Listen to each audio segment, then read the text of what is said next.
Ladies, good morning. Well, the good news is this fire is now out, but boy, the damage out here is definitely something to see. We are also in the area of Ridgecrest that was hit hardest by this 7.1 magnitude quake. Now, with the help of 6 attorneys and one of the passengers who survived that crash, Christopher Bentley has filed his own lawsuit. Luckily, that driver is doing okay, but as you can see right here behind me, his house has now been turned into a crime scene. Yeah, guys, well, you can expect to see NHP troopers out in full force tonight, blocking off these exits. I'm also told by investigators they believe the suspect was scoping out this woman's home for hours. This is the first big snow of the season, and as you can see, the snow is coming down pretty well out here, and there's enough snow on the ground, of course, to pick up and definitely throw around. Sorry, I had to make my photog the target there. Neighbors out here, they really are living in fear, wondering if and when the next vehicle along the street will mysteriously go up in flames, or even worse. Well, that crime scene tape is now down, but here is what is left at the scene. This growing memorial for who neighbors say was a 15-year-old boy gunned down in this very alleyway. And now neighbors want the person who did this off the streets.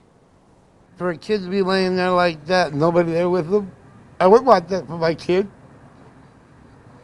So I didn't leave him. Paul Josephson still can't shake the reality of what happened just outside his apartment overnight. First, the gunfire. I heard 15 gunshots. Then, the horrific discovery. A young boy who he says was laying nearly lifeless in this alleyway. I kept telling him, hang on, the paramedics are on the way, paramedics are on the way, they're going to be here any time now. Just try and hang on. But the boy couldn't pull through, Paul remaining by that victim's side in his final moments. Figured the parents would know that somebody stayed with them, that he didn't die alone. Metro's investigation into the shooting working well into the daylight hours. His crime scene tape draped the area for most of the morning. Now candles and flowers sit where it all happened, and evidence of gunfire can be seen just steps away. Take a look at this truck with what appears to be bullet holes through both sides. The neighborhood's already up in arms over this already. Neighbors telling us the victim was just 15 years old and went by the name Gino. The shooting, the type of thing neighbors say, just doesn't happen here. The community's heart is heavy knowing this victim won't be coming home to his loved ones. Paul, a father himself, now left with some stern words for who is responsible. They deserve what they dished out. And right now we're working to learn who the possible suspect or suspects might be in this shooting. If you know anything, give police a call. Reporting near Charleston and Torrey Pines, I'm Austin Carter, 13 Action News. And we're continuing to spread that holiday cheer this year. The man you're about to meet lives right here behind me. He's spent countless years helping the homeless population here in our valley. And today we're hoping that we can continue to help him with that mission. If you ask Thomas Randall Elb why he does what he does, you immediately get the sense that his heart is pure and his desire is to change lives.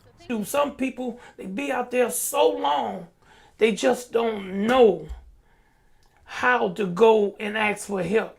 Since 1996, Thomas has been behind the wheel at Straight from the Streets. It's a nonprofit organization working to help homeless people. And with some help, we're going to show Thomas how the community wants to say thank you. They did. Good to meet you, Thomas. How you doing? His home is his office, where he works to get available services and food to those who need it most. It was a shared passion between Thomas and his wife, Linda. She passed away a few years ago. When that happened, Thomas says critical money came to a halt. I run it the same way, but I use my own funding.